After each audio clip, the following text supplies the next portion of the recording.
Hello again and welcome to Ndudu by Fafa.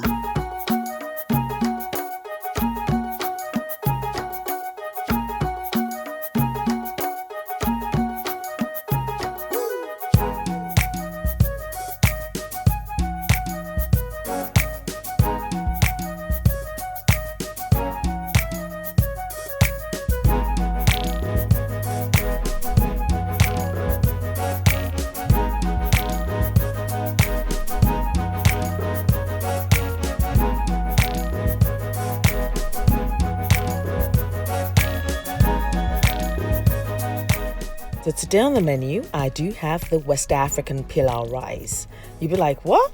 West African Pilau rice? What is that about? Okay, let me explain myself. So basically, Pilau rice is rice that's actually cooked in broth. So it depends on the type of meat that you use to actually get to your broth.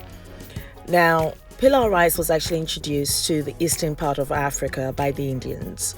And hence, when I actually tried recreating this recipe, I had my West African ingredients.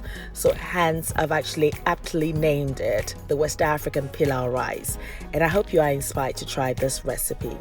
So now let's start by me going through the spices that I'm going to be using for this dish. So I will be using fresh ginger for this recipe, as well as my grains of salim or wintia. I'd also be using my nutmeg, which is just a normal nutmeg, and then also include the African nutmeg as well. So it's quite nutmeggy, isn't it? And then I'm also including some cloves for that warmth, alligator peppers. I'd also be using habanero chili, and aniseed of course, and then an onion. Now, we're going to be warming these spices together to release its oils. So in a frying pan or saucepan, very low heat this is, because all you're trying to do is just warm it up, just to allow the oils to come through. So I've got here my wintia, the African nutmeg, the alligator peppers, and my cloves. And I'm just going to be warming it up for about 40 seconds. That's all you need. So once it was warmed through, I decided to actually use a pestle and mortar to grind my spices together. That didn't really go according to plan, because just when I started, I noticed everything was just spitting out. So then I went for my reinvented spice blender, which used to be my ex-coffee grinder, by the way. And, just ground everything into that beautiful powdery form. And it was so aromatic. The smell was so good. This is like one of those must-try spice mix that you should actually make and incorporate into your dishes. And of course, name it the Ndudu spice mix. Why not? So now I'm actually going to create my marinade. And to that, I've got my ginger, the habanero chili, my aniseed, and an onion. Just blend that into a beautiful smooth paste. And this is what I'm going to use to marinate my meat. So talking about meat, you can use your preferred meat for this dish. You can try goat meat, you can try mutton, you can try beef. Alternatively, you can use chicken. But for this recipe, I've actually used lamb, which is nice and fatty as well. So just marinate your lamb in your marinade that you made earlier, which is the mixture of the habanero chili, the aniseed, the onion, and ginger. Now, ideally, I would advise that you marinate your meat for a minimum of 3 hours, or for best results, overnight. But one thing I do find is when I actually run in short of time, I just marinate my meat there and then and I start to cook it. Now, when you cook it on a very low heat with less water, it still has that same impact. So what I've just done here is just added my ginger, and also I've added half of my spice mix, and I'm just marinating everything and just cooking this gently. So I'm just mixing everything and infusing. So this is going to cook gently for a total of about an hour to an hour and 20 minutes. Mix everything together till it's well combined, and cover your saucepan with its lid and allow the meat to actually cook in its juices for at least about 10 to 15 minutes. Whilst that's cooking, I'm actually going to move on to my rice, because I'm going to pre-cook my rice as well so that I'm saving some time. So to a bowl, I've just added some rice and water. Now wash your rice till the water runs clear. This might take you about 3 to 4 attempts. So once you actually have that clear water, what you then do is actually boil your kettle. So once you boil the kettle, discard any of the water that you used in washing the rice, and then add your hot water to it. Now cover it with a cling film and leave it till you're ready to actually add it to your mixture.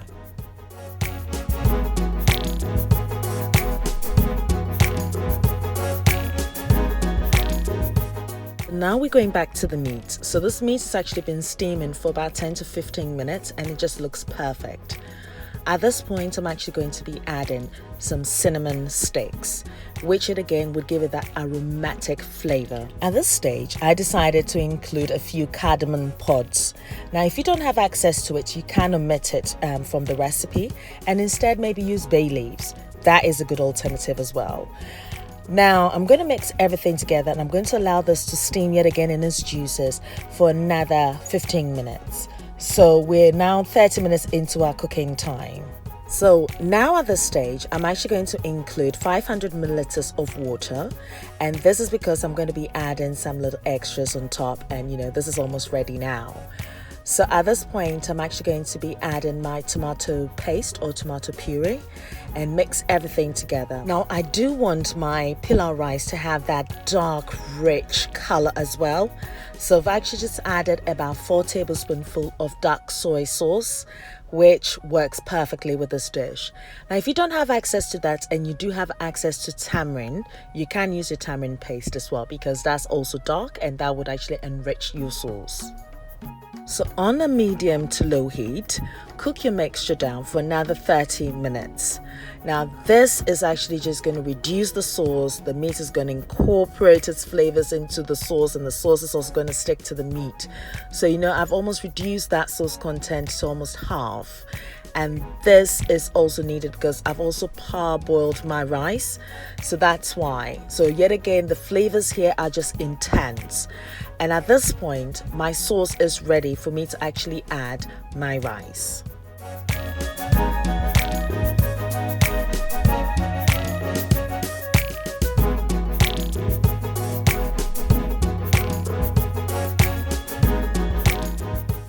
So now that you've added your parboiled rice to the sauce, ensure you stir everything together, making sure every grain of that rice soaks into your beautiful sauce because this sauce is flavor packed. So for example, let's say you've actually got your goat meat or beef or your lamb in this case as well, or even chicken that you've steamed in your spices and you've got the stock left. Reserve that stock and just add some rice to it and you've got your pilau rice. It's as simple as that really. So you're going to be cooking this rice gently for about 20 minutes and voila, it's just the perfect rice. The flavors have infused, the rice is fluffy, it's just perfect.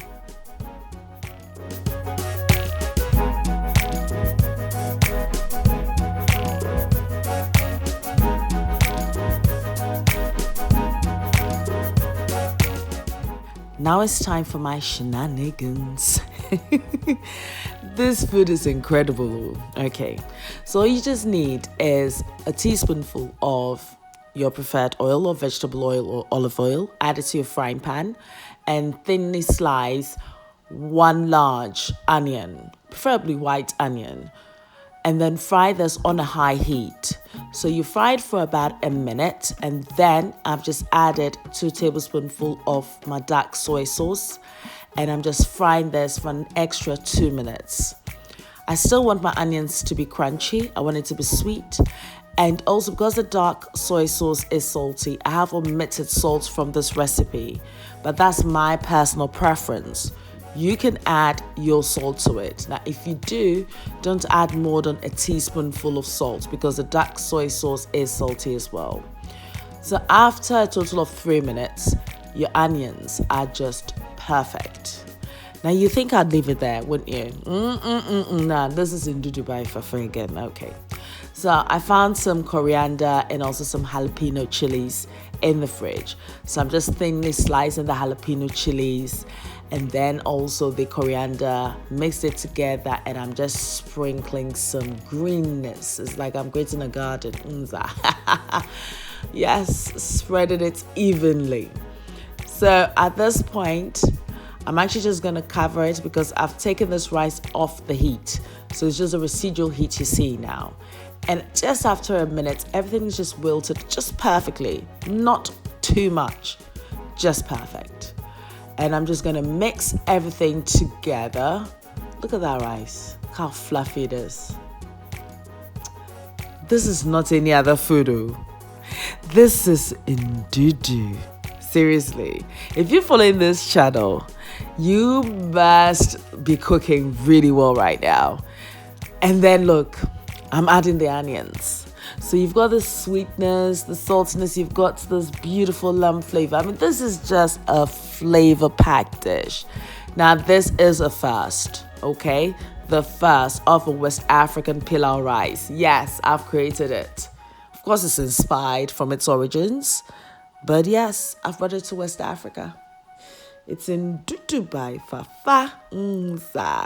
So you can imagine just crunching on that beautiful onion, biting that meat, the jalapeno coming through. Oh, where's the palm wine? I hope you've actually enjoyed watching this as much as I actually enjoyed making it. By the way, this actually went down just under 5 minutes in my house.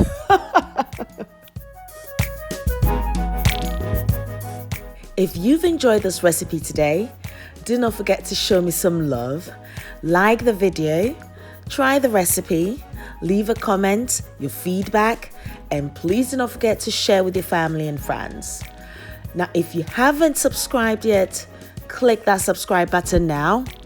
And do not miss any video that I do upload by clicking on the notification button, the little bell button that you can see there. Yes, it means anytime I upload a video, it will be directed to your email, or you will get an alert saying that yes, Ndudu has done it again. Oh, now you are going to find the full recipe, including the ingredients and measurements for this dish, on my blog ndudubyfafa.blogspot.com.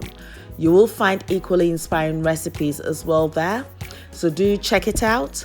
Now, I'm also on Instagram, Facebook, and Twitter as Ndudu by Fafa.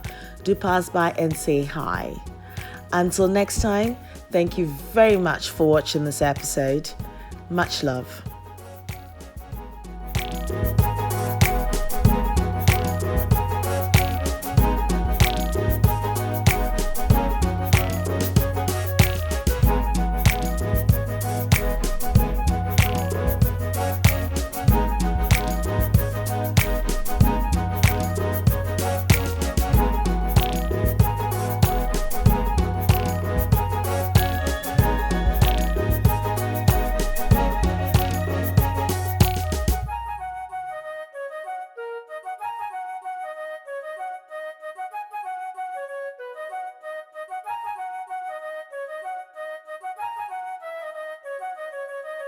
Hello again and welcome to